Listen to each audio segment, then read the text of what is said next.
On the feet.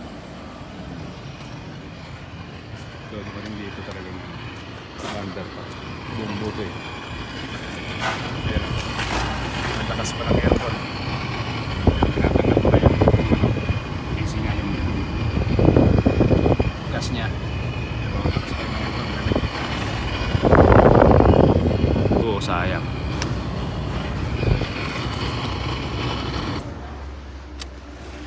Dito, ba't na wala ng ano pa. Walang gas.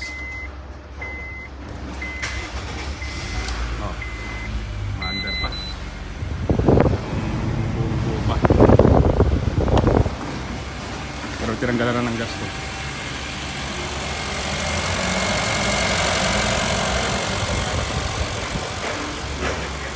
Pagdating dito to, talagang buong buo siya, ma-under. Ngayon, strap lang, tipid lang, sayang.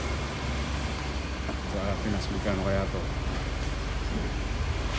Honda Fit. Kahit yan, Honda din. Dumating na mayan, buong buo. Ngayon, strapin ko.